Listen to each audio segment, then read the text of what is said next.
आपने कभी भी सुना होगा कि कई लोगों के गाड़ियों में गियर बॉक्स में दिक्कत आने लगती हैं और कई ऐसी गाड़ियां होती हैं कि जिनके गियर बॉक्स जिनके गियर स्टिक्स मतलब सालों साल तक साथ देते हैं और तब भी बिना कोई प्रॉब्लम के वो चलते रहते हैं।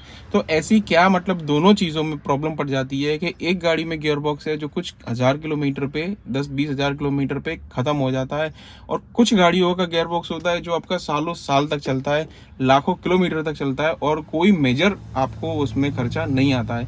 तो इसी बारे में आज की वीडियो है। और अगर आप भी मान लो नए ड्राइवर हैं या फिर आपने अभी अभी गाड़ी चलाना सीखी है और आपको नहीं पता है कि आपको गियर स्टिक का या गियर बॉक्स का किस तरह से मेंटेन रखना चाहिए एक कस्टमर के पॉइंट से, ना कि किसी मैकेनिक पॉइंट से, एक कस्टमर के तौर पे आपको क्या क्या ध्यान रखना चाहिए और कैसे आपको यूज़ करनी चाहिए अपने गियर स्टिक को, तो इसी वीडियो के बारे में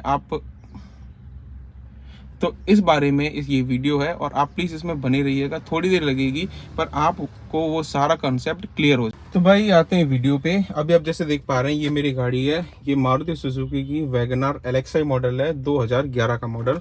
और मैं दिखा देता हूँ मेरी गाड़ी चली कितनी है। तो जैसे आप यहाँ पे देख पा रहे हैं मेरी गाड़ी चली है 1,79,390 किलोमीटर। ठीक है, अब इसको एक तरफ रखते हैं। अब आते हैं हम अपने गियर बॉक्स पे।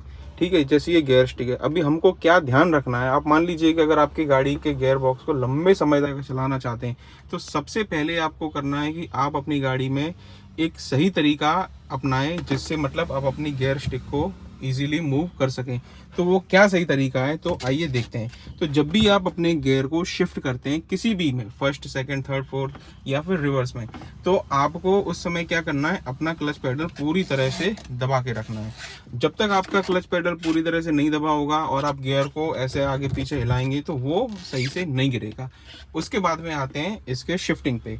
तो सपोज मान लीजिए आपने गियर पूरा मतलब क्लच दबा रखा है, इसके बाद में आपको इसको बहुत से लोग यूज़ करते हैं कि यहाँ से ऊपर से पकड़ लेते हैं और फिर उसको ऐसे ऐसे मतलब करते हैं। अब देखिए ऊपर से पकड़ के भी आप कर सकते हैं पर ये कोई इजी तरीका नहीं है। इससे आपको कोई भी गियर शिफ्ट करने में भी दिक्कत पड़ती है और उसके साथ साथ में अंदर जो भी प्लास्टिक पार्ट होता है इसके नीचे, ऐसा नहीं है गियर बॉक्स ही नीचे फिट है, गियर बॉक्स आगे आपके इंजन में इस तरफ कहीं फिट होता है, इंजन के पास से लगा हुआ होता है। ठीक है, तो जब भी आपको कोई भी गियर में शिफ्ट करना है, तो जैसे मान लो फर्स्ट गियर में करना है तो आपको यहाँ से प्रेस करके और आगे की तरफ स्लाइड कर देना है।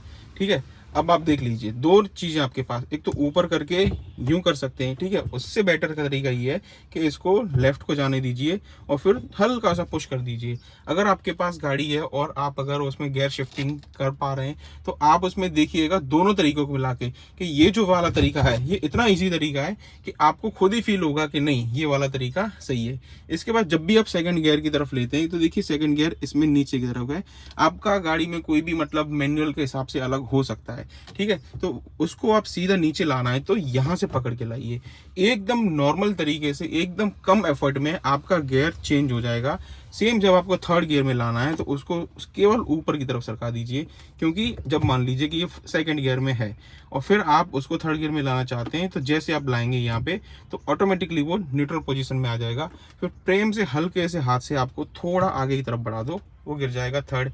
और उसके बाद में जब फोर्थ की बारी आती है तो आप यहाँ से या फिर ऐसे करके मतलब हाथ लगाइए, ना कि यूं पकड़ के एकदम से खींचिए, क्योंकि जैसे आप इसको खींचेंगे ना तो वो अपने जो अंदर उसके गैप्स होती हैं उस हिसाब से वो नहीं चलेगा पर वो किसी और हिसाब से चलेगा।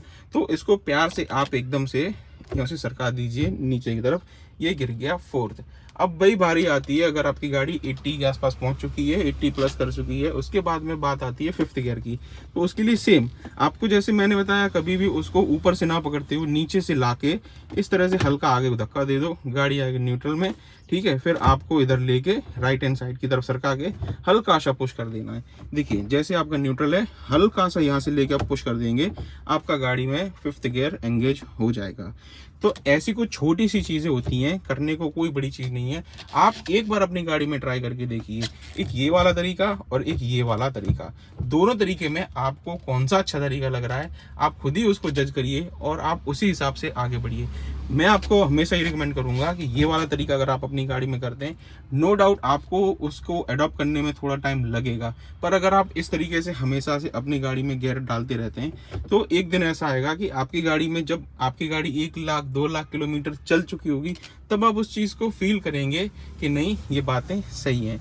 तो कैसी लगी जानकारी इस कमेंट बॉक्स में ज़रूर बता के और मेरे चैनल को सब्सक्राइब जरूर करना।